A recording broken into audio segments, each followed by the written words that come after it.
There are secrets that never die. They just change names, change faces, and learn to breathe in the dark. 8 years ago, a man lost the only woman who made him feel human. No body, no goodbye, no trace. 8 years later, she's carrying a tray of coffee in Charleston, and her 9-year-old son stands beside her, burying his eyes. This is a story of buried love, betrayal from the closest confidant, and the price of disappearance. Guys, please watch to the end, hit like, and comment the name of the city you're watching in, so I know how far this story has come. The rain hadn't stopped for 3 days. It came off the Atlantic in cold, heavy sheets that bent the palmetto trees along the Charleston waterfront and turned the cobblestone streets into dark mirrors. The city didn't mind. Charleston had seen worse, had survived worse, and it wore its whetstones the way it wore everything else, with a kind of bruised architectural pride that refused to apologize for itself. Evelyn Hart moved through the dining room of Tidewater Grill the way she always moved. Efficiently, invisibly, a ghost in a black apron. She carried 4 plates on her left arm and held a 5th in her right hand without thinking about it, her body performing the geometry of the job while her mind stayed somewhere else entirely. The restaurant was loud with Friday night money. Couples dressed in soft colors leaned across candlelit tables. A table of businessmen in the back corner laughed too loudly at something that probably wasn't funny. The bar was 3 deep, voices competing with the low jazz piping through ceiling speakers that had been installed when the place still had a different name and different owners. None of it touched her. Evelyn set the plates down with quiet precision, recited the specials without hesitation, smiled when smiled at, and moved on. Her dark hair was pinned at the nape of her neck in a way that made her look capable rather than pretty, though she was both. The lines around her eyes were from something other than age. She was 31 and looked it, which in her world was a kind of accomplishment. She had built this life one careful brick at a time. The apartment 2 miles east with the deadbolt she tested twice every night. The second-hand car that ran reliably enough. The school 2 blocks from work where Rowan had 3 close friends and a teacher who called him perceptive, which Evelyn understood to mean he was too quiet for 9 years old, but smart enough to hide it. She had built all of it on a foundation of borrowed documents and a name that wasn't hers, and she had told herself repeatedly that borrowed was enough, that enough was fine, that fine was all she needed. She told herself that most nights until she believed it. Then the front door opened. She didn't see him immediately. She was at table 7, refilling water, her back to the entrance. But she felt it. Felt the specific shift in air pressure that happens when a room unconsciously adjusts itself around a presence it doesn't understand. The conversations didn't stop.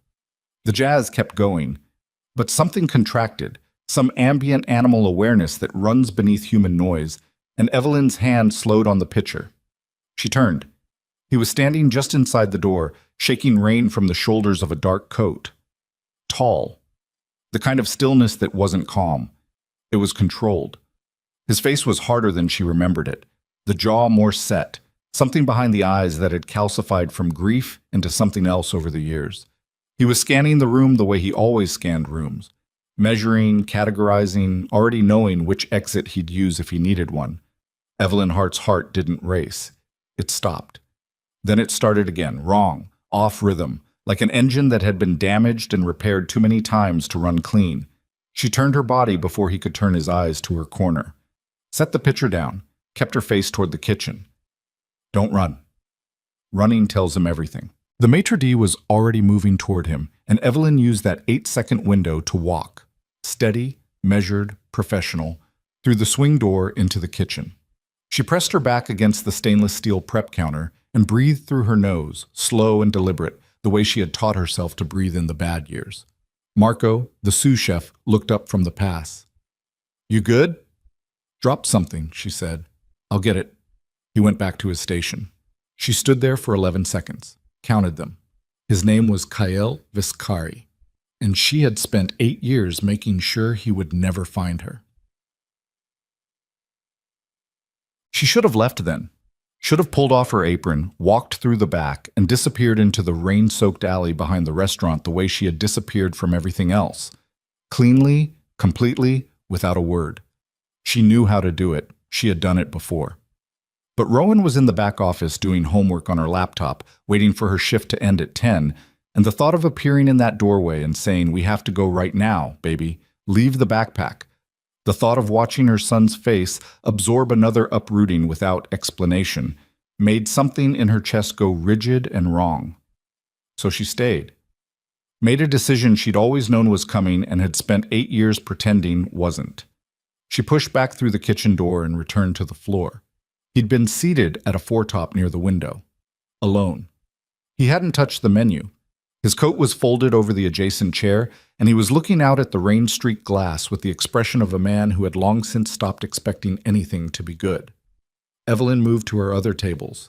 Let Sarah, the other floor server, handle table 4. Watched from the corner of her eye as Sarah took Kyl's drink order.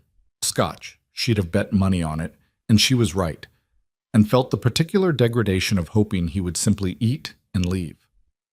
He didn't leave. He sat with his scotch and ordered nothing else, and stayed. At 9:45, the restaurant had thinned to a handful of late tables. Evelyn was running a credit card at the terminal near the bar when she heard the chair legs on hardwood behind her and understood, without turning, that the moment she had constructed an entire life to avoid had arrived. Evelyn. He wasn't loud about it. He never needed to be. She finished processing the card, took the slip, turned around. Up close, the years were visible on him in a different way than she'd initially registered. There were new scars, a thin white line along his jaw that hadn't been there before, something healed ugly on the back of his right hand. He was 40 now, maybe 41, and the authority he'd always carried had gone from inherited to earned, which made it worse somehow, more real, less possible to dismiss. "You have the wrong person," she said. "No." His voice was flat, not angry, just certain. "My name is Evelyn Hart. I've worked here for 2 years. I live on Stop." He said it quietly. "Please don't do that." She looked at him for a long moment. The bar noise was behind her. The piano player across the room had shifted into something slower, which felt like bad timing. She was aware of the maitre d' glancing their way, assessing, and she made her face do the thing it had learned to do. Neutral, manageable, the face of a woman who is politely ending an awkward conversation with a man she doesn't know. "I need you to leave," she said. "I know." He didn't move. "I need 5 minutes." "I'm working." "I know that too." He paused. "I've been sitting here for 2 hours trying to figure out whether what I was seeing was real." His jaw tightened. "It's real." Something passed through her. Not warmth, not grief, something older and more structural than either. The thing you feel when a wall you built with your own hands begins to crack from the inside. "Table 14 needs their check," she said to no one, and walked away from him toward the back of the restaurant. She didn't hear him follow. She didn't expect to. She went to the back office and opened the door. Rowan looked up from the laptop. He was wearing his soccer jersey over a long-sleeve shirt, and his dark hair was going in 4 directions at once. He had her cheekbones and someone else's eyes, and she had spent 9 years teaching herself not to see whose. "Almost done?" he asked. "Almost." She smiled at him. The specific smile she kept reserved for him, the only one in her entire repertoire that wasn't borrowed. "Give me 20 minutes. You said 10. I know, 20 now." He sighed elaborately and went back to the screen. She closed the door behind her. Portième. At 10 past 10, when the last table had paid and the bussers were turning chairs, she found Kyl waiting by the kitchen entrance. He hadn't left. Of course he hadn't. "Kitchen's closed," she said. "I know. You need to go. After you talk to me." She looked at the swing door behind her, calculating the distance, the options. Marco was still at the back cleaning station, the dishwasher, the alley door that opened onto Rutledge Avenue. She'd walked it 600 times in 2 years. 5 minutes, she said. Kitchen. She pushed through into the fluorescent light and industrial stainless steel, and he followed her in and let the door swing closed behind them. Marco glanced up, registered a customer where customers weren't supposed to be, and Evelyn said, "It's fine, Marco. Give us a minute," in the tone that meant it wasn't a question, and Marco took his cleaning cloth and moved to the far end of the room with the practiced discretion of a man who'd worked enough late nights to know some things weren't his business. She turned to face him with a prep counter between them. "How did you find me?" she said. Not a question. She already knew there was no answer that would help her. "Accident," he said. "I was in Charleston for something else. A contact of mine suggested this place. I walked in and—" He stopped, ran a hand across the back of his neck. "You cut your hair." "Kyle." "It used to be longer." "Kyle." 8 years, Aurora. The name hit her physical. She actually flinched, a small involuntary contraction of her whole body. The name she'd buried so deep she'd almost convinced herself it had belonged to someone else. "Don't call me that," she said. "What am I supposed to call you?" "Nothing. You're not supposed to call me anything because this conversation isn't happening." His eyes were steady on her, and his jaw was working in that way she remembered from long ago, the way it worked when he was holding something large and ugly in place through discipline alone. "I spent $2.5 million looking for you," he said. 4 years of active investigation, 3 different firms." She said nothing. "They all said the same thing, that you were gone, that if you were alive, you didn't want to be found." He paused. "I told myself I could live with that whatever happened, you had your reasons." "I did." "Tell me." "No." "Tell me why you—" He stopped himself. Something moved across his face. Not weakness, but the ghost of it, a thing he had built armor over and could still sometimes feel.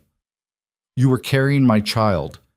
The fluorescent lights hummed. The dishwasher ran in the back. "I don't know what you're talking about," she said. "The boy." The air in the kitchen changed. "He's 9 years old," Kyle said. "He has—" His voice broke for the first time, just at the edge, then came back controlled. "He has my father's eyes. My father who I watched die when I was 12, who I have not seen that particular shade of gray in any other living human being." He looked at her straight. "Don't tell me I'm wrong." Evelyn's hands were flat on the prep counter. The stainless steel was cold. She focused on that. The temperature, the texture, the physical reality of the surface beneath her palms. The way she'd learned to anchor herself in the bad years when panic came looking. "His name is Rowan," she said, finally, quietly. The sound Kyle Vescari made was not loud. It was barely audible. But it was the sound of a man absorbing something that rearranges the structure of everything he thought he understood. And it was the worst thing she had heard in a very long time. "Rowan," he repeated. "Yes." "He doesn't know—" "No. You never know." He put both hands on the opposite edge of the prep counter. She watched him breathe, watched him hold himself together through something she couldn't fully measure.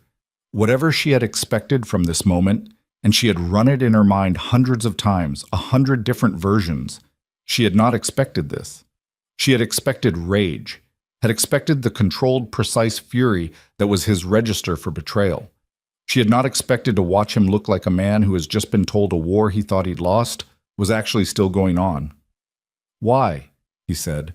"Just that." "Because you would have been killed." She hadn't meant to say it. The words came out before the armor could stop them. He looked up. "I found something," she said. Her voice was level but costing her. "In your compound. Documents. I wasn't supposed to see them. I was in the East Wing, and the wrong door was open, and—" She stopped. "Someone inside your organization staged evidence, made it look like you ordered Marcus's death." The name landed. She watched him absorb it.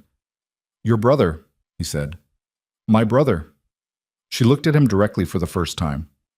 "I found what looked like a kill order, with your authorization codes, with your signature on the routing confirmation." She held it, held the memory, the specific sick terror of standing in that hallway with paper in her hands. "And 2 days later, Marcus was dead." "Aurora, do not tell me I was wrong." Her voice came out with more force than she intended. "I know what I saw. I know what I believed. And I know that I was 3 months pregnant, and there were men inside your organization who already knew I'd been in that room, and I had—" She exhaled. "I had 48 hours to be gone or be dead, so I was gone." The kitchen was very quiet. Kale's face had done something complex, and she couldn't read all of it.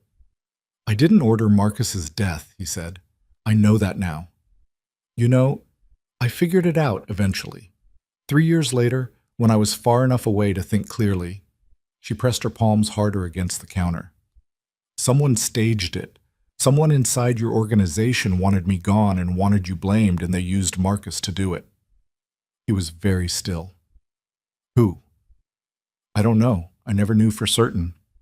The dishwasher cycle ended and the kitchen went quieter still. Outside through the single high window, she could see rain still moving against the dark. 8 years, he said. Yes. You could have… What? She cut him off, not unkindly. Come back? Walked in and said, I'm sorry I disappeared. I've reconsidered. You know what your world is, Kyle. You know what happens to people who know things they shouldn't. I had a child to protect. Something shifted in his expression at that. At child. The word doing something to him she could watch happening in real time. I want to meet him, he said. No. He's my son. He's a 9-year-old boy who has a stable life and a mother who is not going to let you walk in and… Aurora.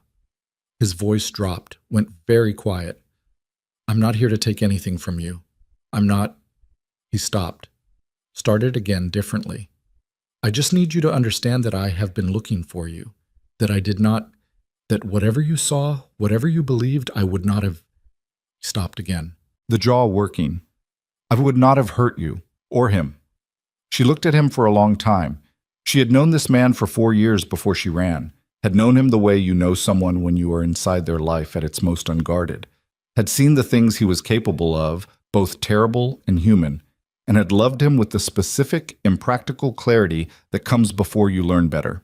She had run from what she believed he'd done, not from who he was. That was the part that had always been the most complicated. You need to leave, she said. Tonight. You need to go back to wherever you came from and not… Someone followed me into the city. She stopped. I noticed them outside, 2 vehicles, one on Bay Street, one parked on Broad. His eyes were serious and had gone flat in the specific way they went when he was processing threat. They were already here, before I walked in tonight. He looked at her. I don't think my finding you was as accidental as I believed. The cold in her hands moved up into her chest. Which means, he said slowly, that whoever has been looking for you may have gotten here first. Evelyn didn't breathe for 3 full seconds. Then she turned and walked quickly toward the back office, and before she got to the door, she heard it. Not from inside the restaurant, but from outside, from the alley behind the building. The particular sound of a vehicle that had been running quietly and had just turned off its engine and gone still. She pushed open the office door. Rowan looked up. His face, her son's face, with those gray eyes that she had never once let herself think about too clearly, open and 9 years old and waiting for her. Mom? He said. What's wrong? She crossed the room, picked up his backpack from the floor, and held out her hand. We're going out the front, she said. Right now. He stood without questioning. He had learned in his short life to read the register of her voice when it meant now, and he took her hand and she pulled him toward the door. Behind her, Kyle Vescari stood in the kitchen doorway, and in the alley outside the building's rear exit, someone tested the handle of the door. The handle turned once, stopped. Evelyn had Rowan's wrist and was moving before the second attempt, pulling him through the office doorway and into the narrow corridor that connected the back of the restaurant to the main dining room. Kyle was already ahead of them somehow, already through the kitchen and into the corridor, and she hated that about him. Hated how fast he moved for a man his size.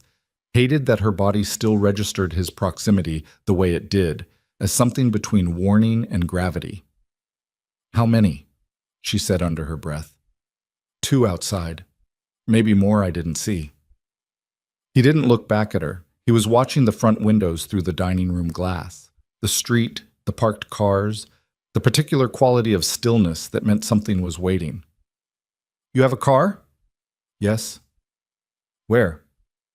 Side lot off Rutledge. But if they have the alley, they have the lot. Probably. Rowan was very quiet between them. That was the thing about her son that had always frightened her a little. Not his fear, but the absence of it in moments when most children would be loud with it. He moved with her and kept his mouth shut, and his eyes wide open, taking in everything, and she could feel him processing in that particular way he had that was too old for his face. "Mom," he said. Quiet.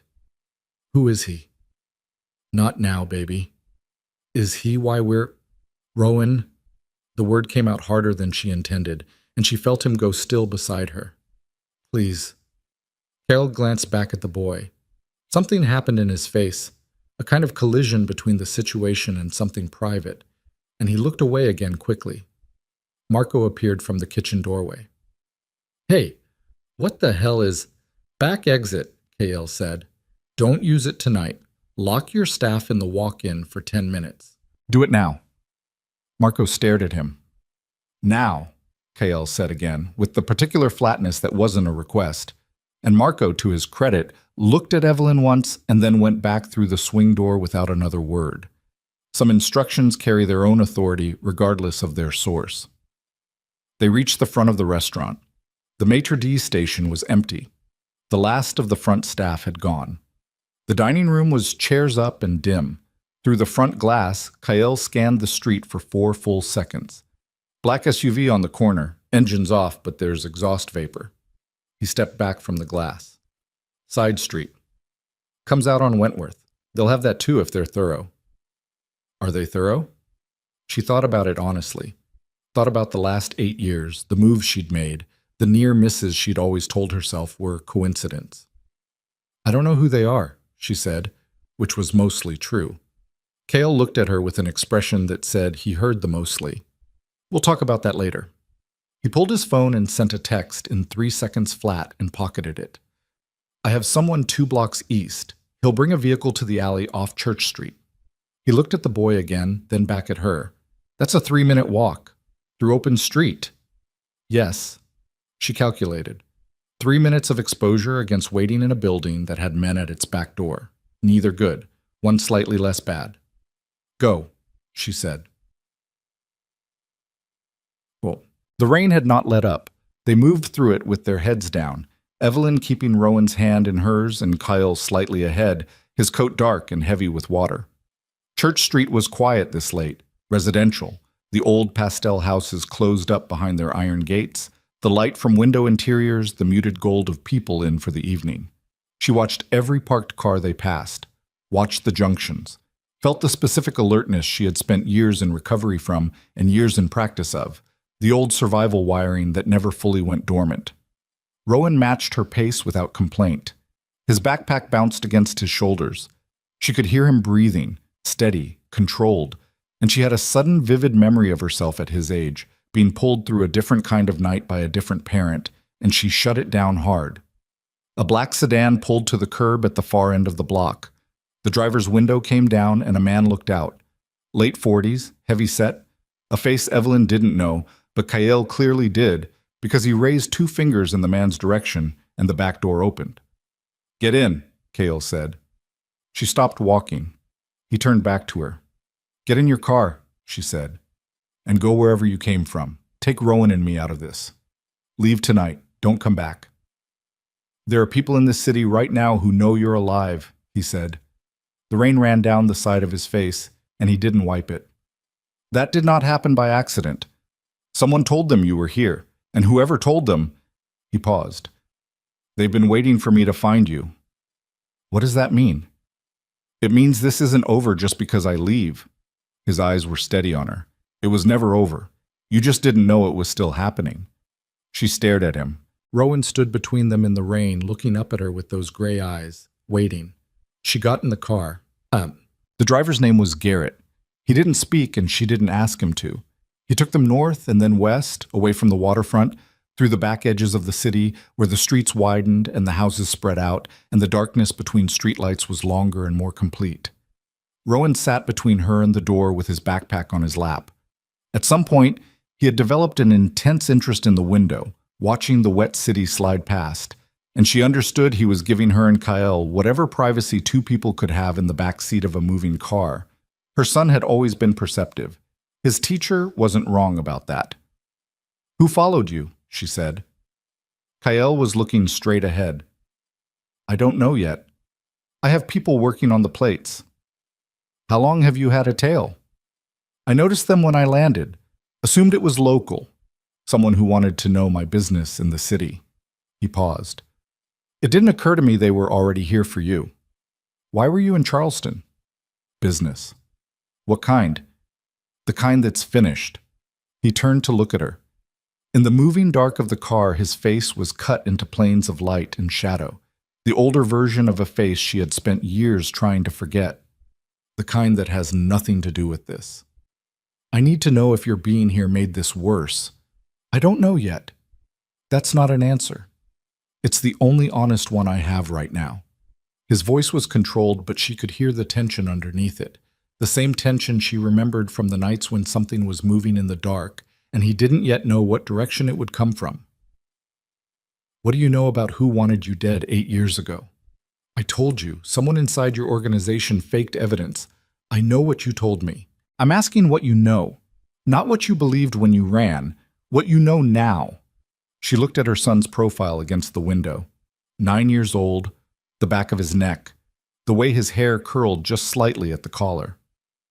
I have a name, she said, quietly. I developed it over years. I can't prove anything. Tell me. Not with Rowan in the car. A long pause. Then Cale said, Garrett. Yeah. There's a motel on Dorchester Road. Take the back entrance. Garrett nodded once. She felt Rowan shift beside her, felt his shoulder press against hers with a small, deliberate weight, and she pressed back.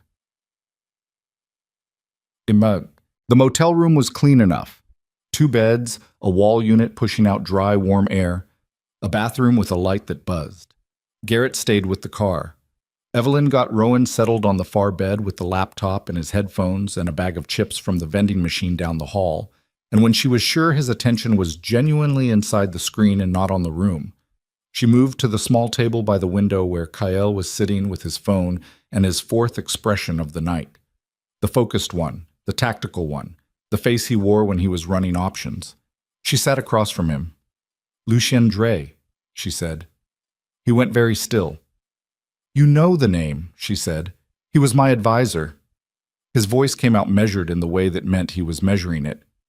He has been with my organization for 18 years. He helped me build it from... He stopped. Why? Because he's the one who had access to your authorization codes.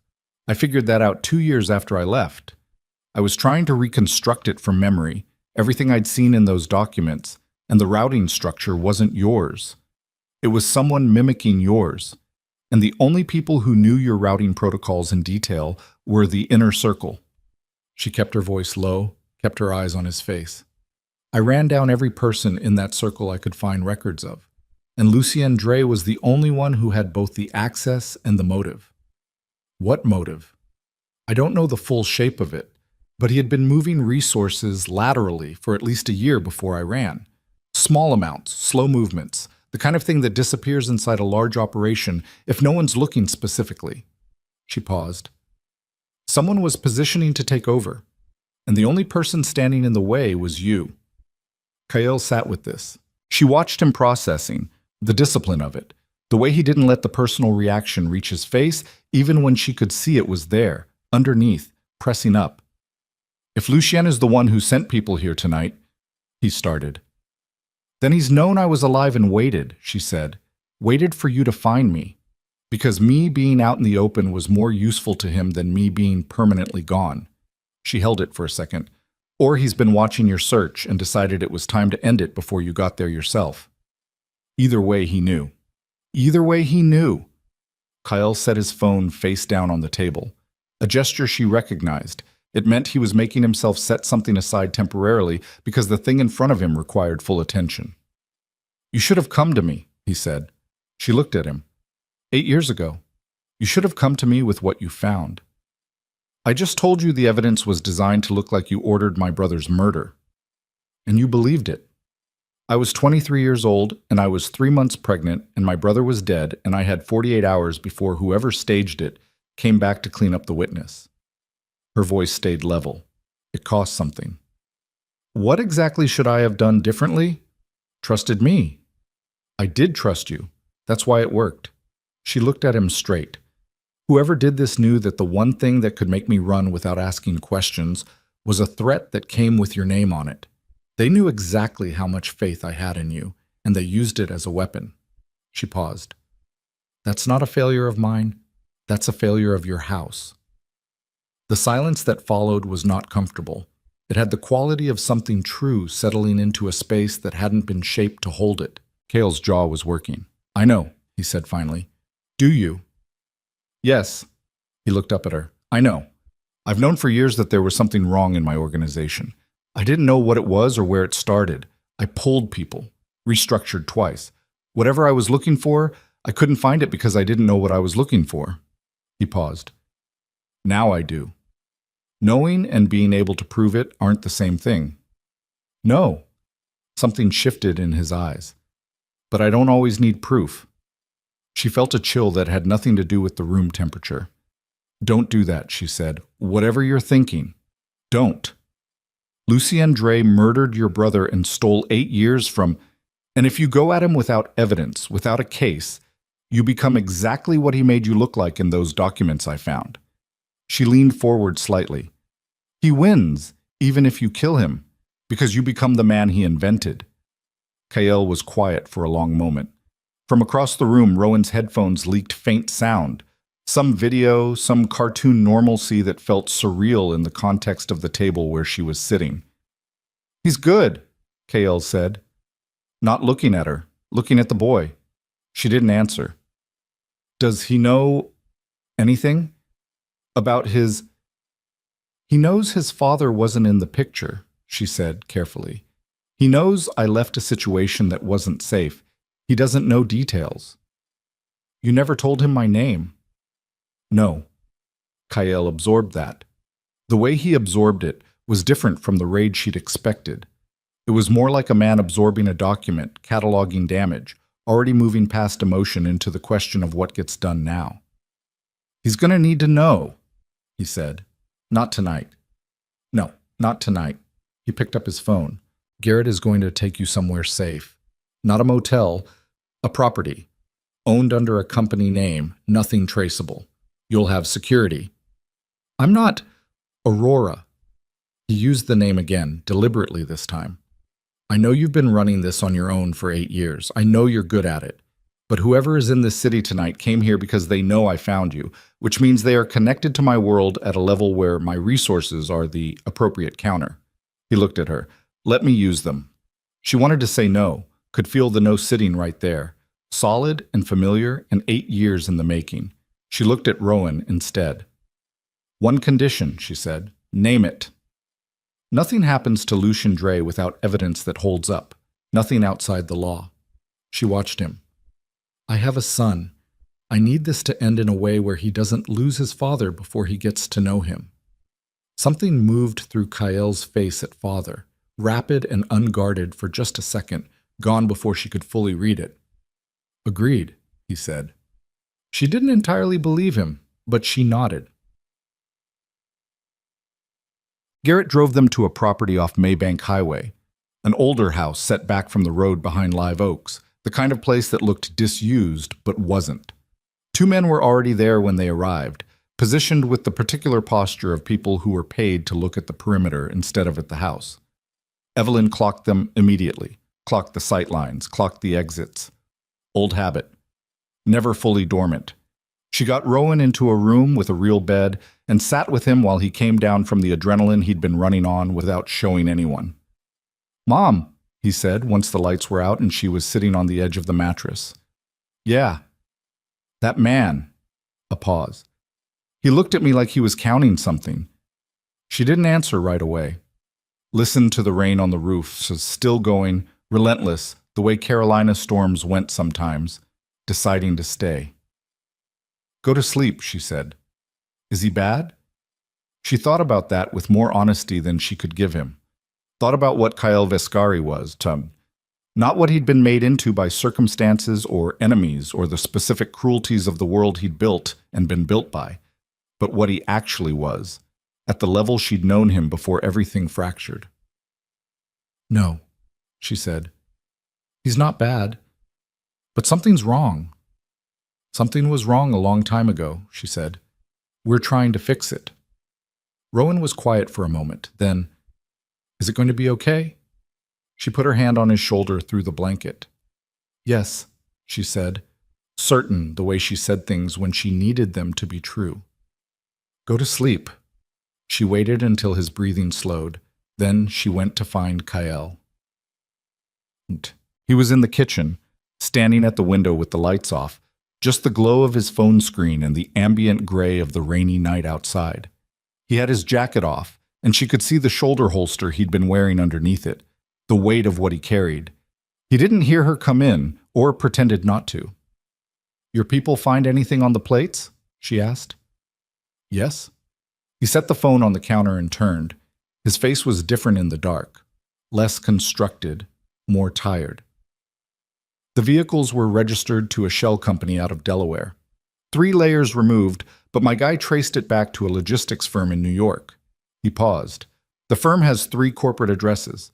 One of them is a building in Midtown that I own. She felt the specific cold of that settle into the room. So it's him, she said. It's him. He said it without inflection, which was worse than if he'd said it with rage. He used my own company structure to fund the people he sent here tonight. A pause. Which means he's been running operations out of my infrastructure for, I don't know how long. Long enough. Yes. He picked up the phone again, put it down. I have a meeting with him tomorrow morning, standing appointment every other Thursday. It was scheduled before I came to Charleston. He looked at her. He doesn't know I know. Don't cancel it, she said immediately. I wasn't going to. Good. You need that meeting. You need him thinking everything is normal while I build the case. He nodded once. I know how to do this. Do you?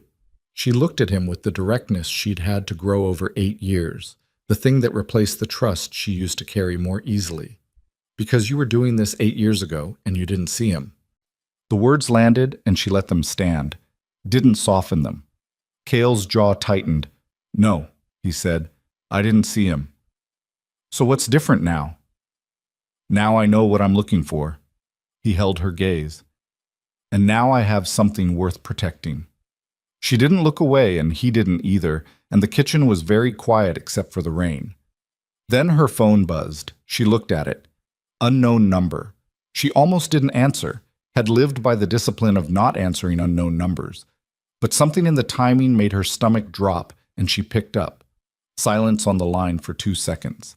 Then a voice she recognized from 8 years ago, a voice she had last heard in a hallway in a different life, smooth and measured in the way of men who had practiced sounding reasonable for so long they'd forgotten how to sound anything else. Hello, Aurora, said Lucian Dre. I think it's time we had a conversation. She went completely still. I know where you are, he continued. I know who you're with, and I know about the boy. A pause. Deliberately timed, she understood, designed to let the weight of the boy settle fully. Tell Kyle I said hello, and tell him that if he makes the mistake of treating this as a war, the first casualty will not be someone he can affect. Evelyn could hear Lucian Dre breathing on the other end. Slow, patient, the breathing of a man who had decided a long time ago that he was the smartest person in any room he entered and had never been sufficiently contradicted. The kitchen was dark around her, the rain on the roof. Kyle 3 feet away, watching her face read the situation before she'd said a word. She put the call on speaker. Say that again, she said. I said the first casualty will not be someone Kyle can afford to lose. Lucien's voice was the same as she remembered it, baritone, unhurried, with the faint trace of old money somewhere in the consonants. I want to be very clear that this is not a threat. It's a description of reality. Kyle operates best when the variables are contained. Right now, the variables are not contained. Kyle's hand came out and she gave him the phone. His face had gone to the flat tactical register, but underneath it she could see something operating at a different temperature entirely. Lucien, he said. A brief pause. Kyle, I'm glad you're both in the same room. It simplifies this. Where are you? Comfortable. Don't waste the question. A pause. I want to tell you something, and I need you to hear it without reacting. Can you do that? Talk. Everything you think happened 8 years ago, you have about 40% of it, maybe less. Aurora has a different 40%. Neither of you has the part that changes what the other 40 means. A slight pause, as if he were choosing the next words with genuine care. I'm willing to give you the complete picture, in person. Tomorrow morning, our meeting, as scheduled. And in exchange, Kael said, in exchange, you come alone, you come without having done anything irreversible tonight, and you listen before you decide what you want to do. Another pause. The boy stays out of it. That was never my intention, and it will not become my intention. I need you to believe that. Kael's eyes moved to Evelyn. She shook her head once, small, precise, meaning don't trust it. I'll be there, Kael said. Good. The line went quiet for a moment. Kael, I did what I did for reasons that made complete sense at the time. I still believe that, but I'm old enough to understand that belief and correctness are not the same thing. Another pause. Get some sleep. The call ended. Kael set the phone on the counter with the deliberate care of a man not throwing it through the window. Don't go, Evelyn said. I have to go. He's setting the terms. He chose the location, the time, the conditions. I know. He turned to look at her. And he's right that I don't have the whole picture. Neither do you. His jaw was tight. He said there's a part neither of us has, the part that changes what we think we know. That's a manipulation. That's designed to get you into a room. Maybe, he picked up his jacket. Or maybe there's something real in it, and I've been running an incomplete investigation for 8 years because I didn't know what piece I was missing. He looked at her steadily. I'm going. I need you to stay here with Rowan and not move until I contact you. She wanted to argue. Could feel the architecture of the argument in her chest, fully formed. But she looked at his face, the set of it, the particular version of determined that meant a decision had calcified past the point of conversation, and she let it go. If you're not back by noon, she said, I'm taking Rowan and I'm gone. Fair. I mean it. I know you mean it. He held her gaze for a moment. Get some sleep. She listened to him cross the front room and speak briefly with one of the men outside, and then the sound of Garrett's car starting and pulling away down the gravel drive, and then the rain, and then nothing. She stood in the dark kitchen for a long time. Well, she didn't sleep. She lay on the couch with her shoes on and her mind running the same calculations it had been running for 8 years, just with new variables inserted. Lucienne Dre, the voice she remembered from a handful of meetings inside Kael's compound, advisory sessions she'd occasionally been present for in the periphery, the trusted elder statesman of the operation, silver-haired and considered, the man Kael consulted when decisions needed the weight of long experience behind them. She had never liked him, had never been able to articulate why specifically, had told herself it was the generic wariness she carried toward everyone in that world, which was different from the targeted wariness you develop toward specific threats. Maybe she should have trusted the generic wariness more. At 5 a.m, Rowan appeared in the doorway in his socks, his hair wrecked from sleep, carrying the laptop against his chest like a shield. Couldn't sleep either? She asked. Bad dream? He crossed the room and sat beside her feet on the couch without asking permission, the way he'd done since he was small. Where'd the man go? He had something to do. Is he coming back? She looked at her son's profile in the gray pre-dawn light coming through the window glass, the line of his jaw, the particular way he held his shoulders when he was trying to be older than he was. Yes, she said. Rowan nodded slowly, processing something, then, he's my dad. She went very still. Rowan, I'm not asking. His voice was quiet and completely certain in the way of children who have been turning a thing over in private for long enough to arrive at their own answer. I'm saying it because it's true, and because you look at him the way you only look at things that matter. He glanced at her. And because he looks at me like he's trying to figure out how to say sorry for something. She opened her mouth. Closed it. It's okay, he said. I'm not mad. Baby, I'm not. He meant it, which was somehow worse than anger would have been. I just wanted you to know that I know. He opened the laptop. I'm going to watch something. She put her hand on the top of his head, and he let her, and they sat like that in the dim room while the rain finally, slowly began to ease. Kael arrived at the meeting 20 minutes early. The location was a private dining room above a members' club in the French Quarter of Charleston, a place that operated without advertising itself, the kind of establishment that existed because certain categories of business required a room without ears.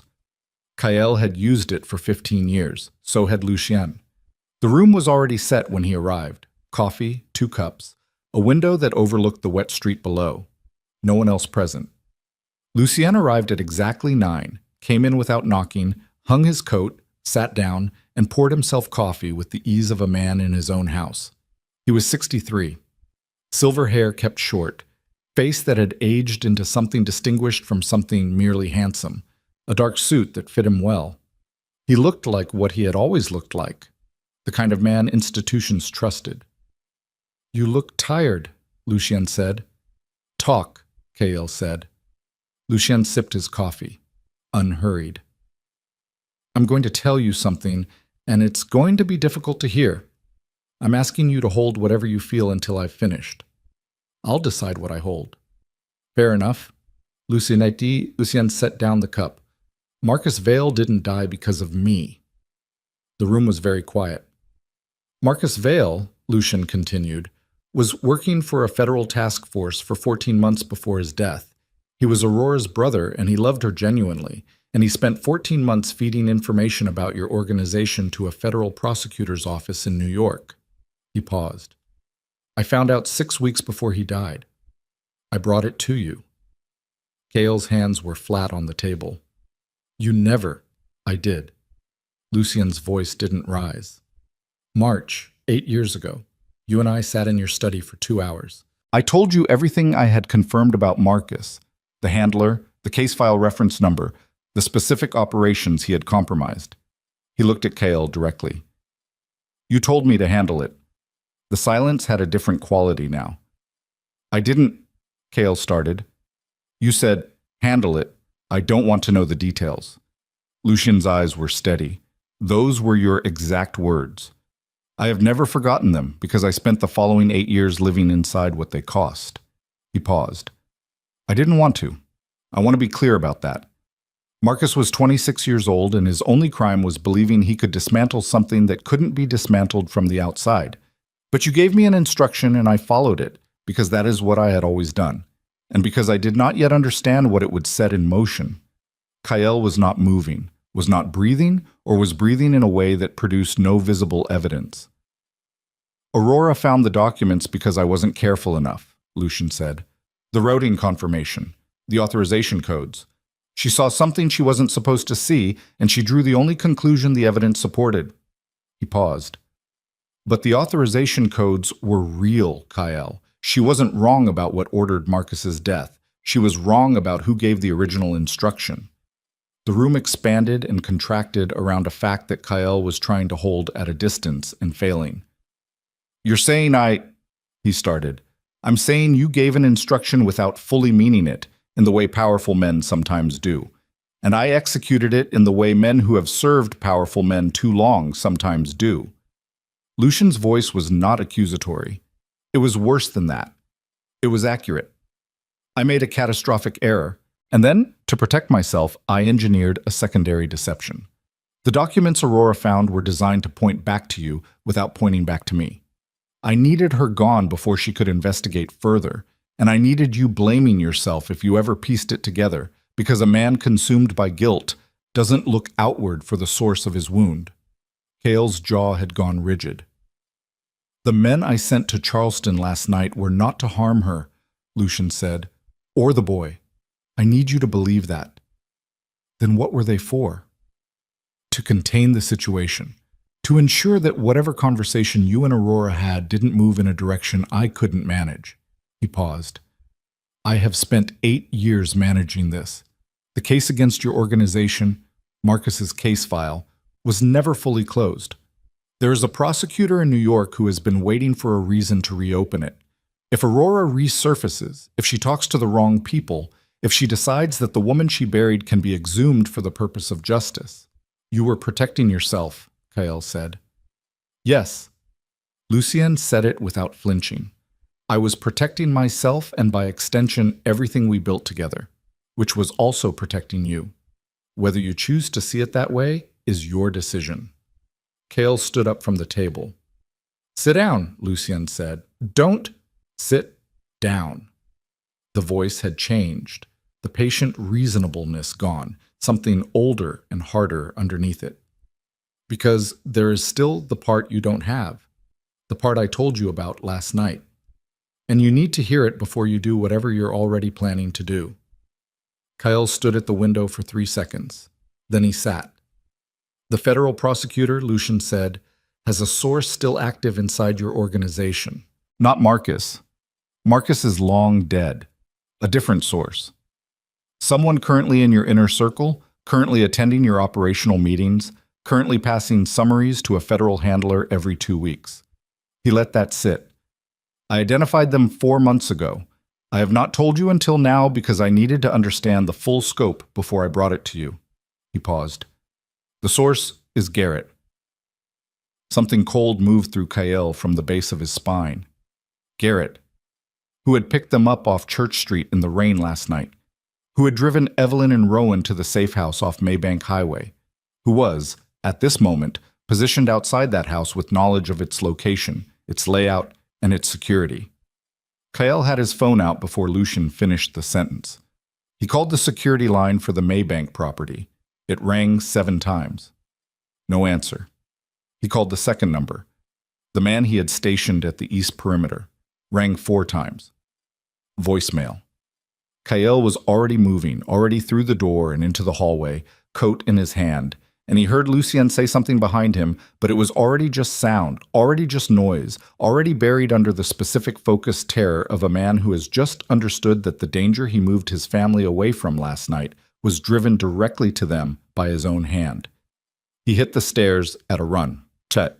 It took him 19 minutes to reach the Maybank property. The front gate was open. Not forced. The code had been entered correctly, which meant Garrett, or someone with Garrett's code, had opened it from the outside. The 2 men he'd stationed at the perimeter were zip-tied to the iron fence at the side of the property, conscious, furious, and unable to reach their phones. Kael cut them loose with the knife he kept at his ankle and didn't stop moving toward the house. The front door was unlocked. He went through fast, low, clearing the entry hall, the main room, the kitchen. Everything still. Coffee mug on the counter, Rowan's backpack on the floor by the couch, unzipped, a library book half pulled out. Evidence of a morning interrupted, not a morning ended. No violence, no blood, nothing overturned. He cleared every room. Empty. He stood in the center of the main room and breathed through his nose and ran it. Garrett had known the location since last night. If he'd wanted them taken, they could have been taken in the night. He hadn't moved then. He'd waited until morning, until Kael was across the city in a meeting, until the security detail was manageable. That timing was deliberate, which meant this wasn't a kill order. Not yet. This was a removal. Containment. Someone had taken Aurora and Rowan as leverage. His phone buzzed. Unknown number. He answered. They're safe. Garrett's voice, professional, unhurried. I need you to understand that they are not harmed and will not be harmed if you do what I'm going to ask. Where are you? That's not how this works, Kael. Listen. The professional tone cracked slightly, just at the edge. I didn't want this. I need you to know that. I've been trying to find a way out of this for 2 years, and there isn't one. And the people I answer to decided last night that the situation had become uncontainable. A brief pause. They want the files, the operational archive, everything in the encrypted server at your New York office, full access, transferred to an external drive, left at a location they'll specify. You have 6 hours. And if I give them the archive, they walk away. You get Aurora and the boy back. Everything ends. And if I don't? Silence on the line for 2 full seconds. Garrett. Kael's voice went to a register he rarely used. Very quiet, very specific. The register of a man saying the last words before something breaks. If anything happens to that boy, 6 hours, Garrett said. I'm sorry, Kael. I genuinely am. The line went dead. Cale stood in the empty house with his dead phone and the sound of the last of the rain dripping from the eaves, and he understood that in the space of 12 hours he had found his son, lost him, been told he had given the order that destroyed his family, and been handed proof that his empire had been hollowed out from two directions simultaneously, from above by a man he'd trusted like family, and from within by a man he'd trusted with the lives of the people that mattered most. He had 6 hours. He had no allies he could currently verify. He had an encrypted archive that contained enough evidence to dismantle everything he'd built, and enough evidence, if properly deployed, to dismantle Lucien Dre and whoever Garrett reported to along with it. And somewhere in this city was a 9-year-old boy with gray eyes, sitting in a room with his mother, waiting for a father he'd only just begun to. 6 hours.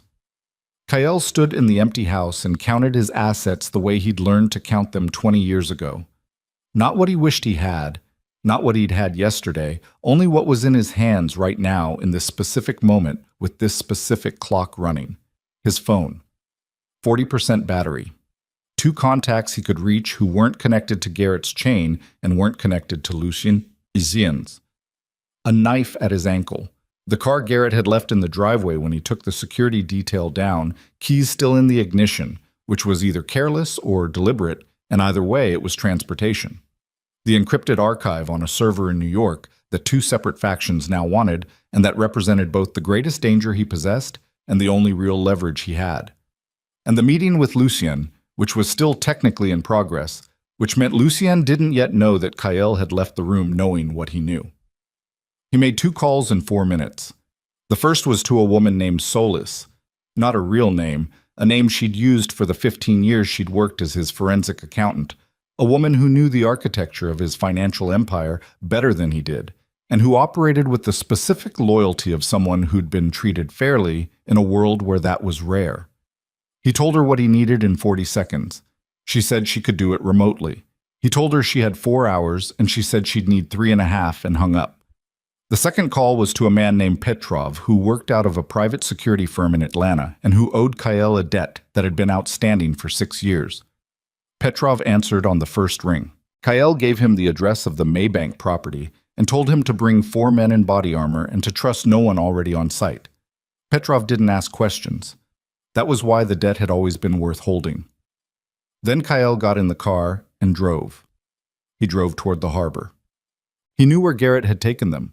Not because Garrett had told him, because Kyle had owned a warehouse facility on the north edge of Charleston Harbor for 11 years, used it for legitimate freight operations and occasionally for less legitimate purposes.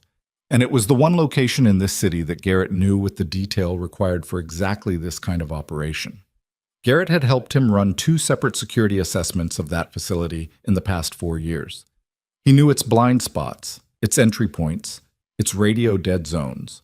It was also, Kyle understood with a particular cold clarity, the location Garrett would have chosen because it sent a message. I know everything about your world. I've been inside it long enough to use it against you. The harbor was gray and choppy under the post-rain sky. The storm had finally stopped, but the water hadn't gotten the message yet, and the surface of the Cooper River heaved in slow swells that slapped against the dock pilings with metronomic regularity. The freight facility was a long, low structure of corrugated steel and old brick at the waterline, surrounded by shipping containers stacked 3 and 4 high that created a geography of narrow corridors and blocked sightlines. Cale parked 6 blocks north and went in on foot. He moved along the container corridors with his back to the steel, checking junctions before crossing them, keeping the knife in his right hand and the phone dark in his pocket. The facility had 3 entry points on the landward side and 2 dock gates. Garrett would cover the main entries, would expect Kyle to be 6 hours away making decisions about the archive, not here inside 90 minutes. That expectation was the only advantage Kyle had, and he needed to spend it correctly. He found the first man at the east dock gate, one of Garrett's, someone he didn't recognize, posted at the corner of a container stack with his attention pointed outward toward the water. Kyle came up behind him in a corridor of shadow, and the man was unconscious and down before he'd processed that something was wrong. Kyle moved the body behind a container, took the earpiece and the radio, and listened. Two voices, Garrett and someone else. Short transmissions, operational, the cadence of professionals managing a contained situation.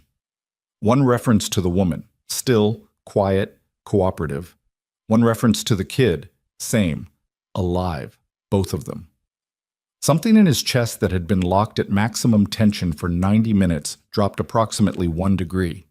He moved deeper into the facility. The interior of the main warehouse was split into a working floor and a raised office structure along the back wall. A glass-fronted mezzanine that overlooked the entire space, accessible by a steel staircase on the south end. Kyle had sat in that office 100 times, had looked down at the floor below from those windows. He knew exactly what the sightlines from up there covered, and more importantly, what they didn't.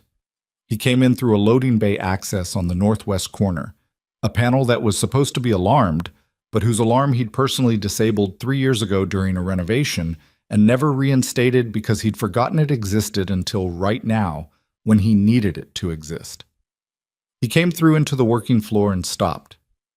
Evelyn and Rowan were seated in the center of the space on 2 chairs that had been positioned facing the south wall, their backs to the door he'd entered. Evelyn's hands were zip-tied to the chair arms. Rowan's were in his lap, untied, and the sight of that, his son sitting in a chair in a warehouse with his hands free because someone had made the calculation that a 9-year-old didn't need restraining, produced a specific cold fury that Kyle had to physically hold down through his jaw and his shoulders and the deliberate pattern of his breathing. Garrett was on the mezzanine above, visible through the glass. One other man on the floor, posted near the south wall, facing the main entrance, which was why he hadn't seen the northwest access. Evelyn turned her head slightly, some peripheral awareness shifting, and he moved 2 feet to the left into the shadow of a pallet stack, and she didn't find him. But the slight movement of her head had made Rowan turn, following his mother's attention instinctively. And the boy's eyes moved through the dim space and found Kyle in the shadow and stopped there. 9 years old, smart enough to hide it. Rowan turned his head back to the front without any change of expression. Kyle held up 2 fingers, pointed up, pointed at the floor man, held up 1 finger. Rowan didn't respond visibly, but his right hand, resting in his lap, extended 2 fingers and then 1, confirming what his father had said. Something happened in Kyle's chest that he didn't have time for and filed away for later. He circled south through the pallet stacks, keeping low, working the shadows, watching the floor man's back and measuring the distance and the angles. The floor man was professional. His posture was correct, his attention consistent. He wasn't on his phone, wasn't distracted. That meant this required pace rather than patience. Kyle covered the last 15 feet in 4 quick strides, and the floor man turned just fast enough to register a presence before Kyle closed the distance, and the engagement was brief and violent and ended with the man on the concrete, conscious but not functional. The radio crackled. "Vance," Garrett's voice from the mezzanine. "Check in." Kyle picked up the radio. "Clear," he said, low, adjusting his register toward the cadence he'd heard from Vance on the earpiece. A pause. "You sound like shit." "Moving some freight. Loud." Another pause, longer, the kind that meant someone was deciding whether what they'd heard was right. "KL." Garrett's voice shifted. Just his name. Flat. Kale dropped the radio and moved to the staircase. He hit the first landing, and Garrett was already at the top. Had come out of the mezzanine office, and was at the head of the stairs, and they met on the narrow steel landing 12 feet up with the warehouse floor below them and the gray window light coming through the mezzanine glass behind him. Garrett was holding a weapon. Kyle was holding the knife. They stood like that for 3 seconds. Garrett was mid-40s, ex-military, the kind of physical conditioning that came from discipline rather than vanity. He had worked for Kyle for 7 years. His face right now was the face of a man who had made a sequence of choices he hadn't loved and had arrived at the end of them and found himself here. "Put it down," Garrett said. "No." "Kyle, I don't want." "How long?" The words came out with more force than he'd intended. "How long have you been in their pocket?" Garrett's jaw worked. 4 years. 4 years. He held it. "You drove my son through the streets of this city last night." He was safe. I would not have let... You were in my house. The control in his voice was costing him now. You were in my operation. Every meeting I had, every decision I made, I know. Garrett's voice was rough. I know what I did. I don't have a version of this where I'm the good guy, Kyle. I'm not trying to sell you one. Then what are you trying to do? Finish it. His grip on the weapon shifted, not threateningly, more like he was tired of the weight of it. The people I report to, the task force, the handler, they want the archive. They get it, this ends. You get Aurora and the boy, you walk away from this specific situation, and whatever comes after is a different problem. They're law enforcement. Yes. So they take the archive and they build the case they've been trying to build for 14 years, and they come for me. Garrett didn't answer, which was an answer. Your handler, Kyle said. Name. I can't. Name. Kyle. Is it the same prosecutor? The one Marcus was feeding? Something shifted in Garrett's face. A micro-expression. Fast. Not quite controlled. How do you know about... Name. Holloway. The word came out like it cost something. Rachel Holloway, Southern District of New York. Cale moved. Not toward Garrett. Down. Below the angle of the weapon. One hand on the staircase railing and his body dropping inside the shot radius before Garrett could fully adjust. And the weapon discharged against the ceiling with a crack that split the warehouse air and rained concrete dust, and Kyle drove upward with the knife reversed in his grip. Handle, not blade, and connected with Garrett's forearm with enough force to break the grip. And then they were at the same level on the narrow landing, and it was close and ugly, and neither of them was clean. Garrett was bigger through the shoulder. Kyle was faster, and had the specific motivation of a man fighting for something he'd only just found. It lasted 45 seconds. It covered the landing and part of the upper staircase and finished with Garrett against the mezzanine wall, one arm at a wrong angle, breathing hard, the weapon gone somewhere down to the floor below. Cale stood over him, breathing through his nose, blood from a cut on his cheekbone moving warm and slow to his jaw. Don't get up, he said. Garrett didn't get up. Cale went down the stairs. He cut Evelyn's zip ties with the ankle knife. She stood up immediately, the controlled fury of a woman who has been sitting with her hands bound while things happened that she couldn't affect radiating off her in a way that was almost physical. Her eyes moved over him, the blood on his face, the set of his shoulders, and she made a fast clinical assessment and then turned to Rowan. You okay? She asked her son. Yeah. Rowan was standing, backpack somehow still over one shoulder. He'd had it when they took them, apparently, and no one had taken it from him. He was looking at Kyle. You came fast. Yes, Cale said. I didn't think it'd be that fast. I had a reason to move quickly. Something moved through the boy's face. Not quite a smile, too much held in it to be a smile, something more complicated that he was managing with the particular gravity of a 9-year-old who understood that certain things had weight. We need to move, Evelyn said. Garrett had at least one more outside. Petrov is incoming. 15 minutes. Kyle was already moving toward the northwest access point. There's something I need to do first. What? He stopped. Turned. She was looking at him with the directness she'd had from the beginning of this. The directness that had survived 8 years of being alone with it. Lucien thinks I'm still processing the meeting, he said. He thinks I have 6 hours and no information and no allies. He paused. Solis has been building something for the last 2 hours. A package. Every piece of traceable evidence of what Lucien has been moving through my organization for the past decade. Payments, routing, shell companies, the works. He looked at her. If I can put that package in Rachel Holloway's hands before she knows Garrett's operation has collapsed, she has 2 options. Take the archive and come for me with a case that I can challenge, or take the Lucien Dre evidence and build a case that is airtight and ends the actual threat. He paused. I need you to make that call. To Holloway. Evelyn stared at him. Why me? Because you're the one she can't dismiss. You have 8 years of documentation, of living proof that Lucian Dre manufactured evidence and drove a witness into hiding. You're the case she didn't know she had. He held her gaze.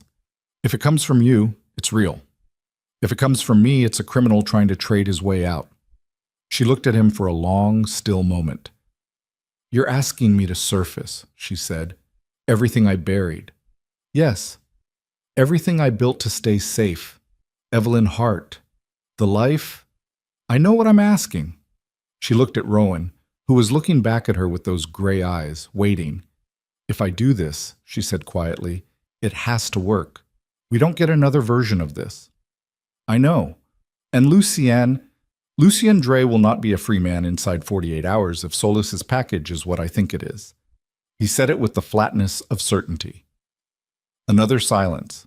Then Evelyn held out her hand. He gave her the phone. She dialed the number he gave her.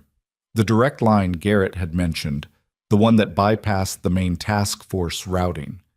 And it rang twice before a woman's voice answered, professional, slightly guarded. Holloway. My name is Aurora Vale, Evelyn said. Her voice was completely steady. I've been missing for 8 years. I know who killed my brother and why, and I have enough to take down the man who did it. But you have about 40 minutes to decide whether you want to go after him or keep running the case you've been building against the wrong person. A beat of silence, then, where are you? Charleston.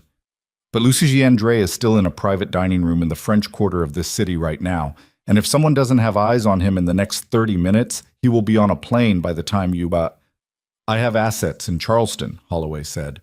Her voice had shifted, sharper, leaning in. I can have them on location in... The warehouse's main entrance blew in. Not a knock, not a handle. The doors came off their tracks with the percussion of something mechanical applied at force, and in the sudden gap of gray daylight and cold harbor air, 4 men came through in tactical formation with weapons raised in the particular economy of movement that came from recent military service. But they weren't Lucien's men. The lead figure came through with a phone to his ear and lowered it when he saw the space and did a rapid sweep, and his eyes landed on Kael. Petrov, Kael said. Told you 15 minutes. Petrov looked at the room. Garrett visible at the top of the staircase, arm at a wrong angle. The unconscious Vance near the south wall, the tableau of a situation already resolved. He looked at Evelyn and Rowan and then back at Kael. You started without me. I was motivated. Kael turned back to Evelyn, who still had the phone at her ear. Holloway still on?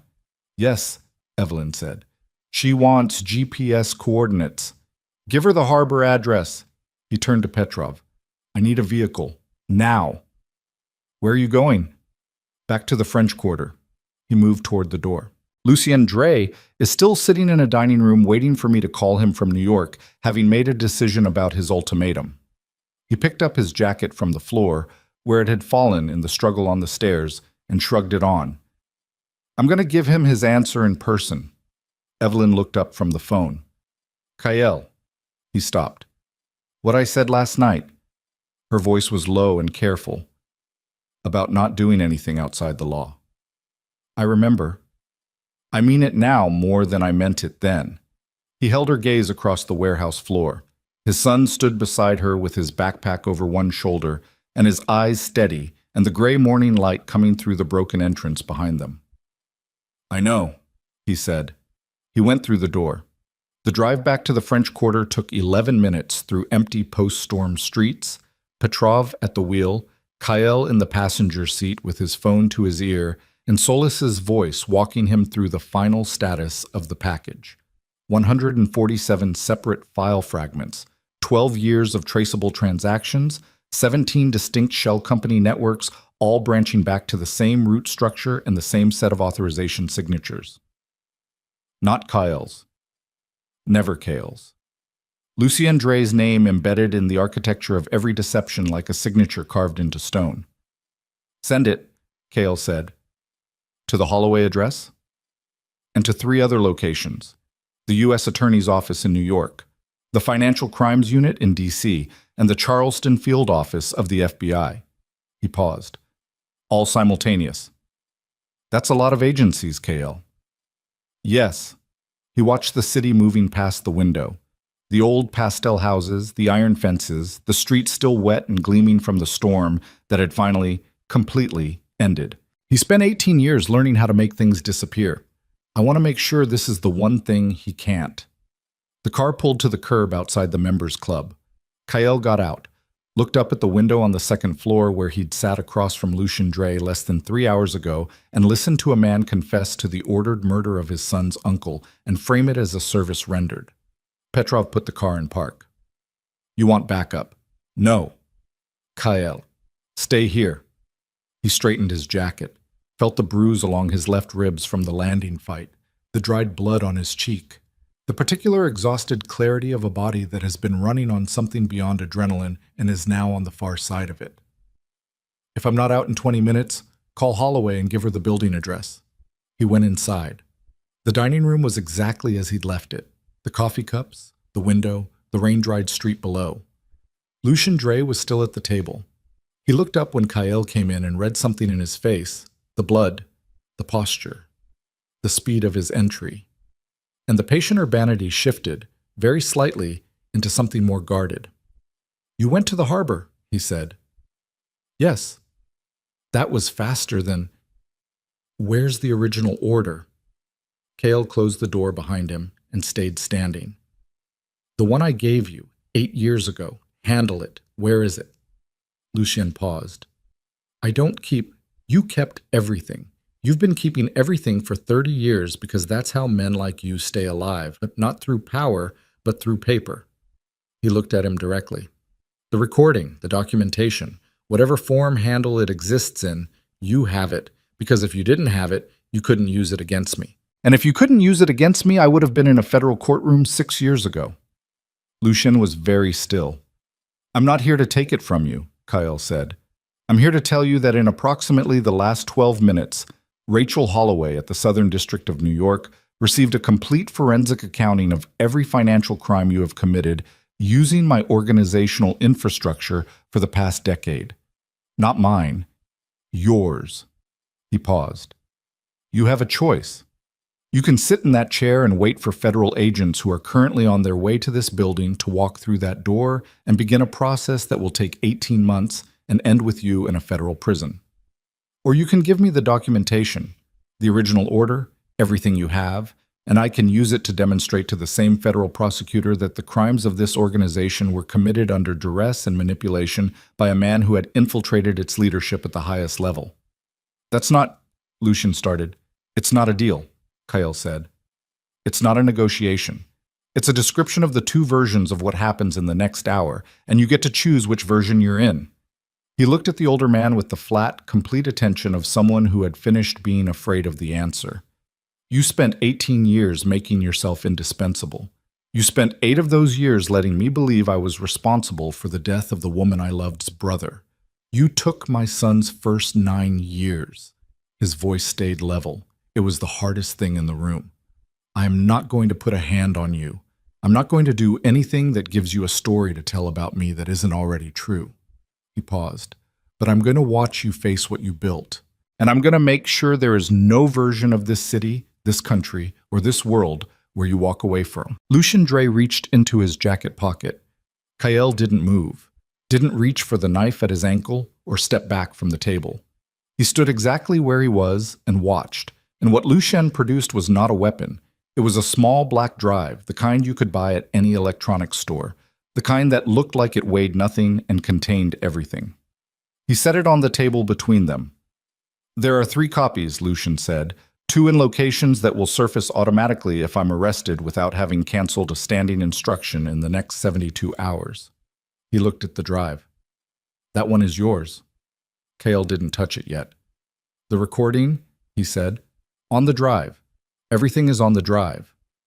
Lucien's voice had lost its practiced smoothness, not broken exactly, but settled into something that had stopped performing. An old man's voice, stripped of its instrument.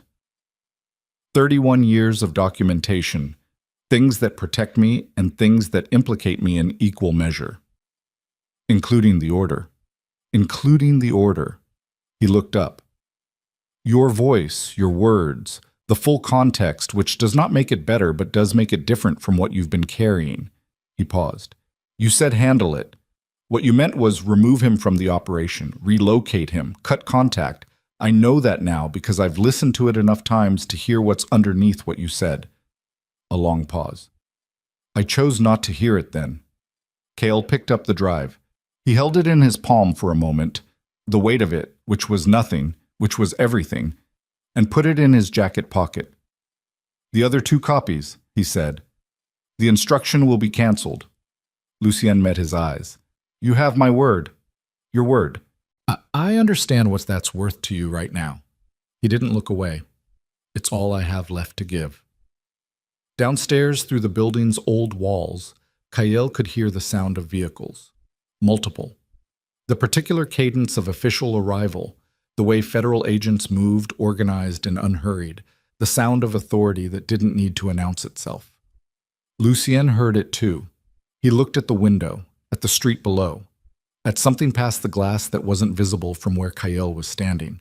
His face went through several things in a short span, and then it went still in the way of men who have finally reached the thing they'd been running toward and running from simultaneously, and found it to be exactly what they'd always known it was. I built more than I destroyed, he said quietly. Not to Cale specifically, to the window, to whatever accounting he was running internally. I want that to mean something. It doesn't change what you did. No. He folded his hands on the table. But it's still true. Cale moved to the door, stopped with his hand on the frame, didn't turn around. Aurora's brother, he said. Marcus, he was 26 years old. Yes. He was trying to do something he believed in. Yes. And you killed him for it. The room was quiet. Outside, the sound of footsteps on the building's front steps. Yes, Lucien said. The word was barely audible, just a breath with a consonant in it. Just an old man at a table with his hands folded and his life arriving at its last accounting. Cale went through the door without looking back. He passed 2 federal agents on the stairs, coming up. They looked at him, at the blood on his cheek, the general evidence of a difficult morning, and he held up both hands in a neutral gesture and said, "Second floor, dining room, he's waiting." And they moved past him with the focused professionalism of people with a job to do, and he continued down and out the front door and into the cold Charleston morning. Petrov's car was at the curb. Cale got in and said nothing for a long moment, just sat in the passenger seat and felt the particular exhaustion of a body that had been running on something unsustainable and had just been told it could stop. "Harbor?" Petrov asked. "Harbor," he said. What? Evelyn was sitting on a crate outside the warehouse entrance when they pulled up, her face turned toward the water. Rowan was beside her eating something from a vending machine wrapper. Petrov's men had apparently made a supply run. And when the car stopped, he looked up and watched Cale get out with the specific alertness he used when he was deciding whether a situation was still dangerous. Cale walked to them and stopped. Evelyn looked at his face. Read it. The blood, the set of his shoulders, the particular quality of stillness that meant something had concluded rather than paused. She didn't ask the question. She already had the answer. "Holloway's agents picked him up," she said. "Should be in custody by now." He looked at Rowan. "You eat?" "Chips," Rowan said, "and a granola bar. It was bad. I'll get you real food." "Okay." Rowan looked at him with the careful directness he'd been using since the warehouse. The look of someone who had decided to take a thing seriously. "Are we done running?" The question, from a 9-year-old, with all the weight that 9 years of moving and not asking too many questions and reading his mother's voice when it meant now, the weight of all of it compressed into 4 words, delivered without drama, just a boy wanting to know whether the thing that had shaped his entire life was finally, actually, finished. Cale crouched down to his level. It put his face at a cut on his cheekbone that he'd forgotten was there until the shift in position reminded him, and he ignored it. "Yes," he said. "We're done running." Rowan nodded once, processing it. Then he held out the second half of the granola bar. "You want some? It's pretty bad, but you look like you need it." Cale took it. "Thank you." Rowan went back to watching the harbor water. Cale stood up and found Evelyn looking at him with something that wasn't quite the directness she'd been carrying for the last 18 hours. Something different underneath it.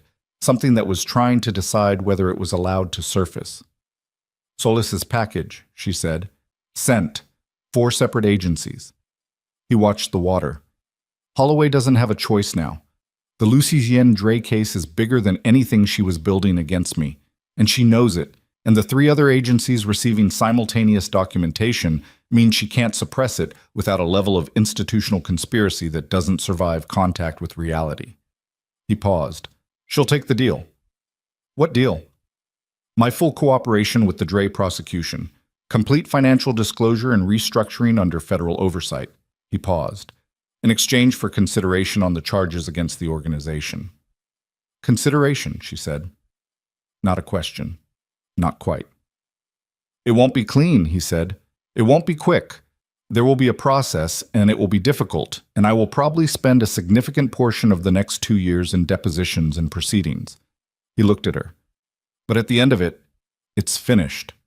Legitimately, completely. He paused. The empire Lucian used against you, against all of us, won't exist in the same form. I've known for years it needed to end. I just didn't have a reason that was bigger than my resistance to ending it. Evelyn was quiet for a moment. The harbor moved behind her. A pelican crossed the gray sky with the indifferent grace of birds who don't track human catastrophe. You have one now, she said. Yes. She looked at Rowan, still sitting on his crate with his feet dangling, watching the water with the self-contained calm that she had never entirely understood and had always loved most fiercely about him. He's going to have questions, she said. Real ones, not the 9-year-old versions. I know. About Marcus, about what happened, about what you are and what you've done. She looked back at Kyle. I'm not going to lie to him about any of it. Whatever we build from here, it doesn't get built on edited history. I wouldn't want it to be. He held her gaze. I spent 18 years building something on the wrong foundation. I know what that costs. She absorbed this. The wind off the water moved through her dark hair, and she didn't fix it. Somewhere inside the warehouse, Petrov was organizing the cleanup with the quiet efficiency of a man who'd been doing this kind of work long enough to treat it like maintenance. Garrett, she said. He cooperated, called Holloway himself from the landing before Petrov's people got there. Gave her everything. The handler contacts, the case file references, 14 months of communication logs. He paused. He made his choices and he'll face what comes from them. But he didn't compound it. Is that enough for you? He thought about that honestly. About 7 years of a man sitting across from him at operational tables, attending his meetings, driving his car, and feeding it all to a federal prosecutor 2 states north. About the specific violation of that, the texture of it, the way it would have to be integrated into the reconstruction of what was real. No, he said, but it's what there is. Rachel Holloway called at 2 in the afternoon. Evelyn took the call alone, standing at the far end of the dock, with the harbor at her back and the voice of the Southern District of New York in her ear. A woman's voice, precise and controlled, carrying the weight of a career built on cases that didn't stay clean. We have Dre in custody, Holloway said.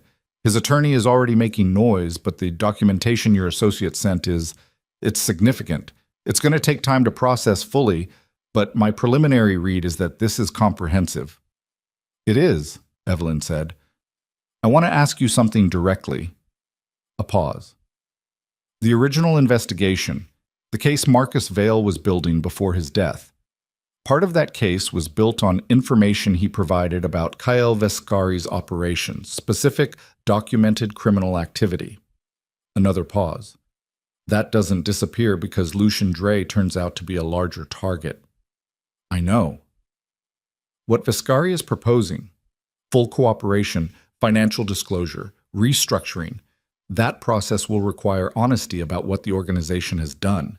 Not just Dre's portion, all of it. Her voice was measured, careful.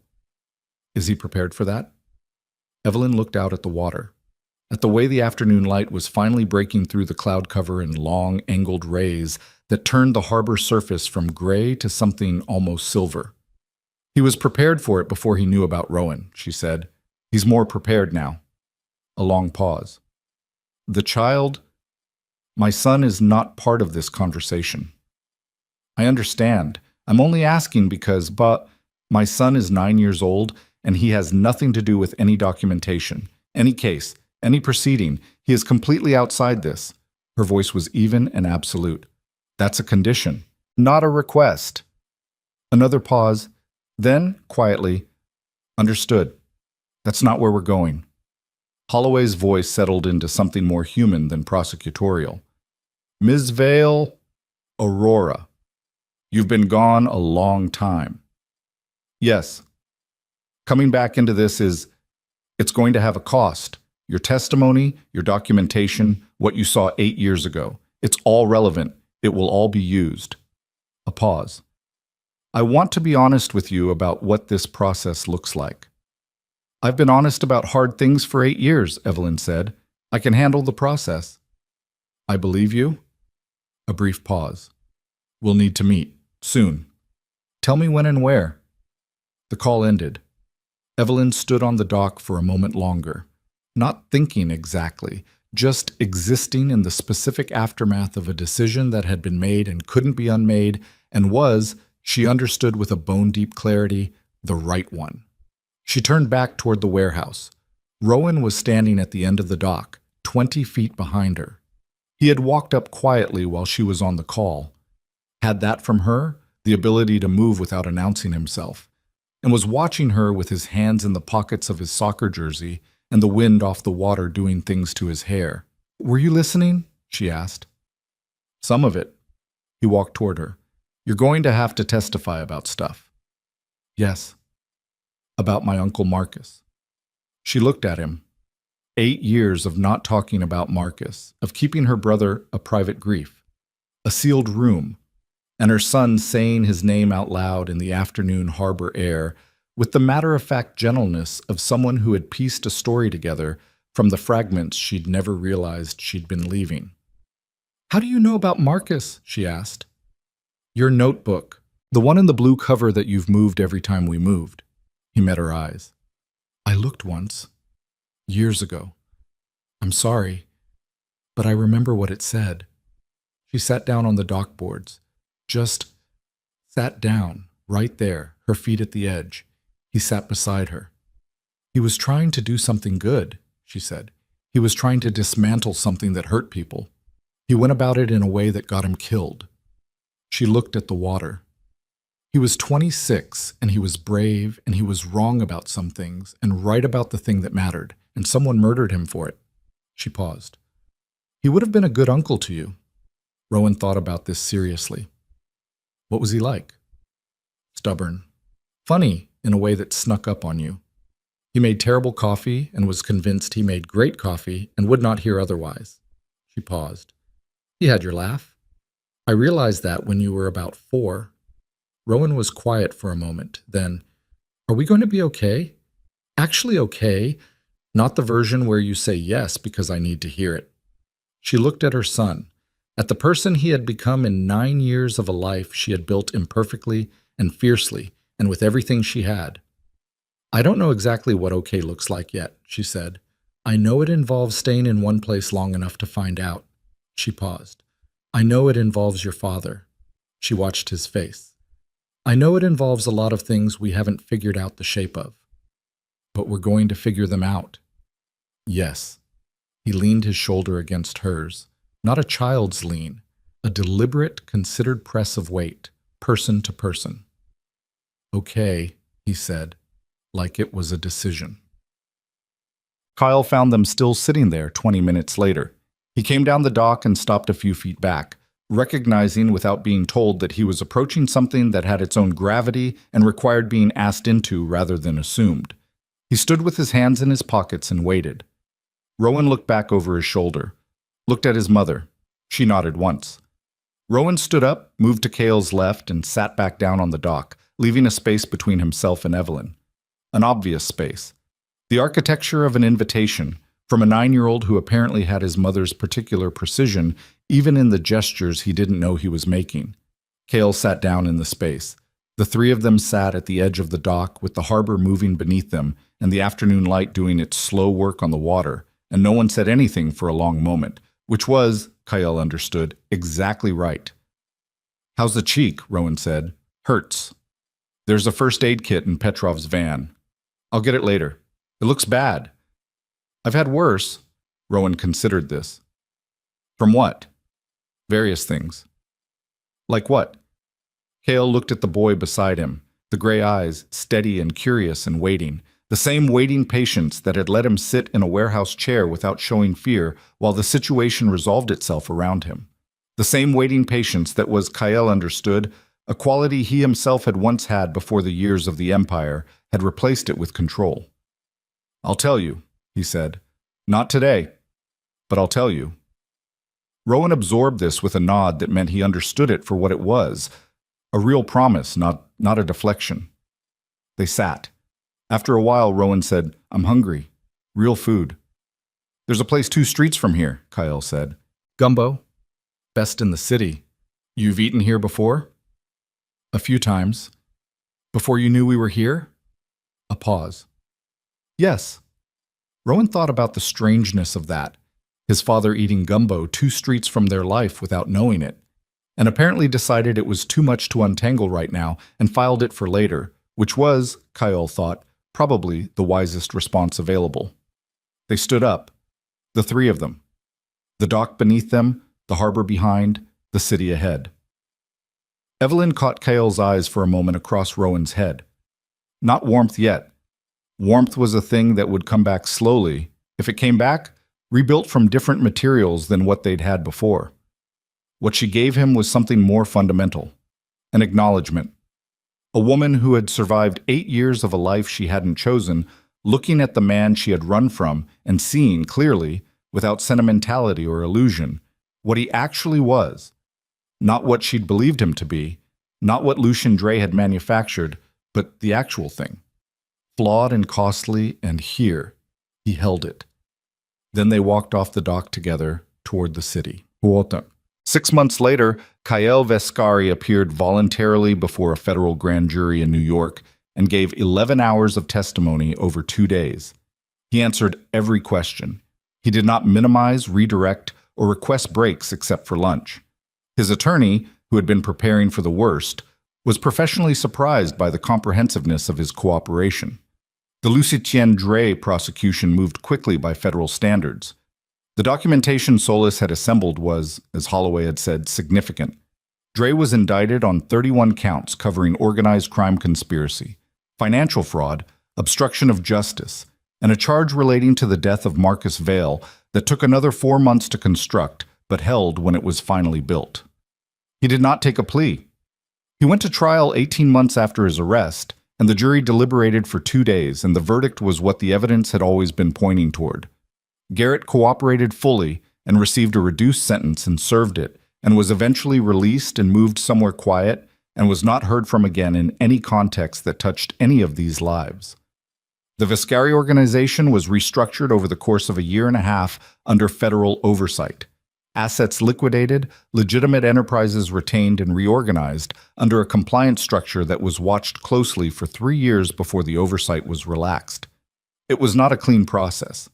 There were smaller prosecutions attached to it, men who had done things under the organization's umbrella who faced their own accountings. Kyle did not attempt to protect them from this. He had promised honesty about all of it, and he delivered honesty about all of it, and the cost of that was real, and he paid it. Aurora Vale resurfaced legally 8 months after Charleston. The documentation process was bureaucratically complicated and emotionally stark in ways she hadn't fully anticipated. Sitting across tables from federal officials and reconstructing the story of a life she'd erased, piece by piece, the architecture of Evelyn Hart dismantled as carefully and completely as it had been built.